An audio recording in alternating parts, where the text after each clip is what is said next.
Band 9? Really? Are you absolutely crazy? So in this video we are going to be looking at how do you get Band 9. And it's a little tongue-in-cheek, I'm afraid, because it is extremely difficult to get Band 9, the highest band. Even Band 8 or Band 8.5 is very, very demanding. And let's have a little look at why. Have a little look at this table, which gives you a rough guide to band scores, and you'll see here, to get Band 9, that's right, you need 40 out of 40 or 39 out of 40. So one mistake is all they give you. So that's really, really tough. Even Band 8.5, 37, 38. So that's only 3 mistakes. And having said that, I have had students that get, especially in the listening, 8.5 is very, very doable indeed. Generally speaking, how do you get Band 9? Oh yes, it's extremely difficult. Therefore, you don't. Or most people don't. I remember I had a student and she came to me and she said, oh, I need Band 8. And I said, where are you going? Cambridge? And she was like, yeah. And I was like, oh, okay then. Wow, Band 8. Most IELTS students will need 6.5, 7, 7.5 average overall.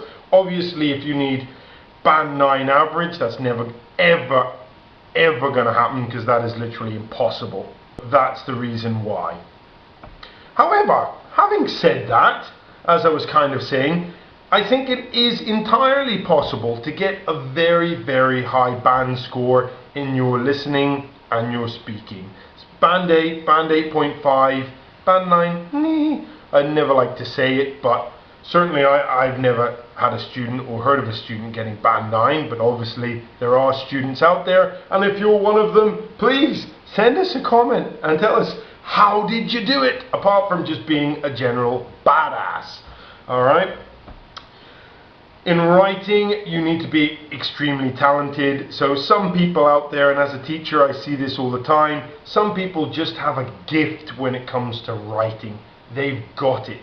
They can almost write better reports and essays than I can. Well, in fact, they can. And that is why they get super high band scores in writing. Most of us mere mortals, on the other hand, are quite happy holding it together with a 7.5, 7, around that. Reading, I think, is probably one of the hardest to get really high bands.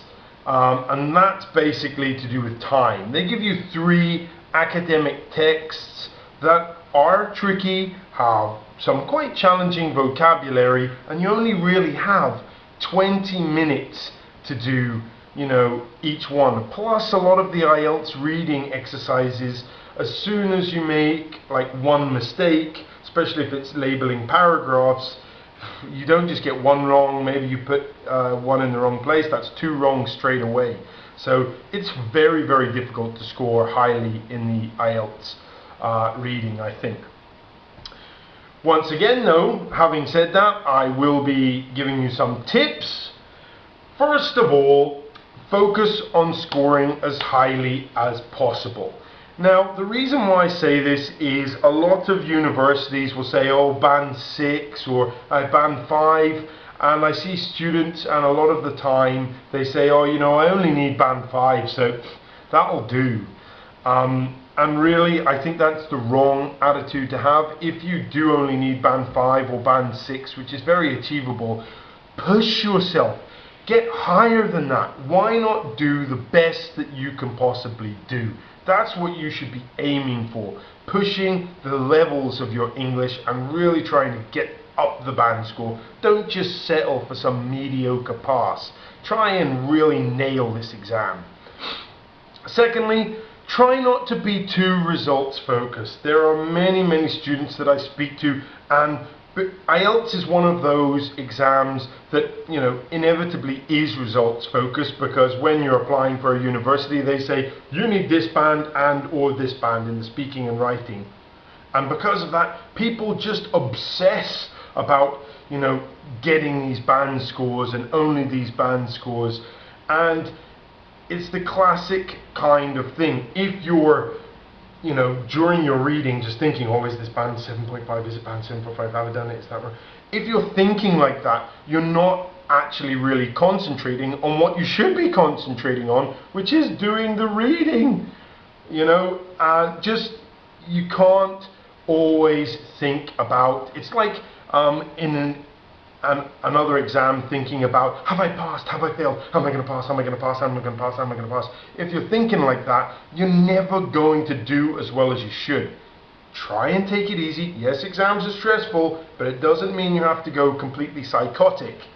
Yeah, take it in your stride and do the best that you can and concentrate on, you know, the task at hand.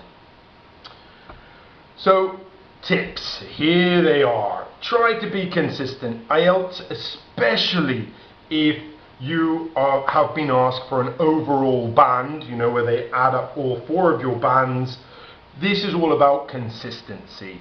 Especially if you have a weakness like listening or speaking, make sure you practice that weakness until it becomes a strength, or at least until it doesn't pull your whole overall band score down, which is a problem that a lot of people face. So IELTS, especially when it comes to overall band scores, you need to be consistent.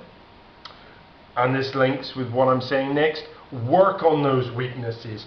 Practice them. If your lowest score is in the writing, well then, write.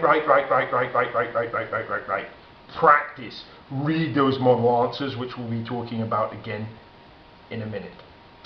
Investigate your mistakes. There are some fantastic books out there for IELTS, and a lot of them now have they're self-study books. I think the range from Oxford, for example, has this, and at the back of them they have all the answers and explanations of the answers. So a lot of students, again, when they're doing a practice test, which inevitably an IELTS student will do, you just test off the test off the test off the test. Spend time looking at your mistakes. Don't just mark it wrong, go, oh well, I got 9 out of 13 in the reading, that's good enough. Find out where those other 4 marks went. Why did you only get 9? Why didn't you get 13? What mistakes are you making? Was it vocabulary? Was it a distractor that you were falling for? Investigate your mistakes and learn from them so you don't make them again. Read model writings, as I said before. This is, I find it really helpful, and I think it gives you, especially if you can find a site or a book that's saying this is an example of a band 8 or of a high pass. Read this, because it allows you to kind of visualize and set a target for yourself. This is what I need to achieve. This is, how I need to write. Look at these model answers and ask yourself, oh, there's my writing, there's the model answer. What's the difference between mine and theirs? Oh, hang on, they obviously don't make any mistakes. But, oh, look, lots of good expressions, collocations and vocabulary. Oh, look at all the lovely ideas and how well organized it is. Work on, look at what you yourself need to improve on. And model writings will really, really help do this. And especially in the report, when you're analyzing graphs and summarizing and describing what you see. For some people, this is a completely foreign concept.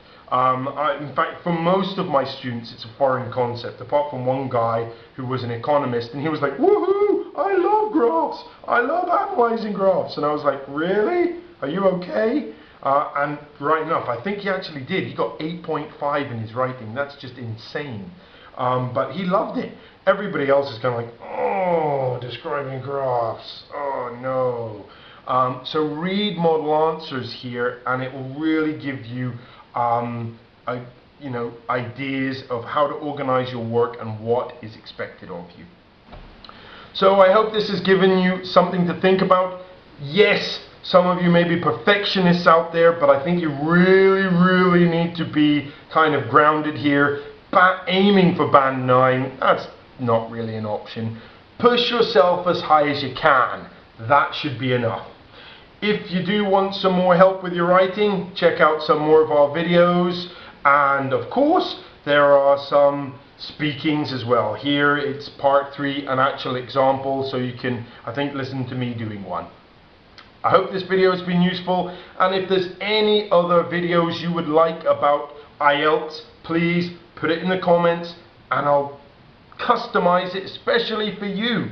Remember, if you love these videos and you know anyone else taking the IELTS, make sure you share them and subscribe. Thanks for watching. Bye.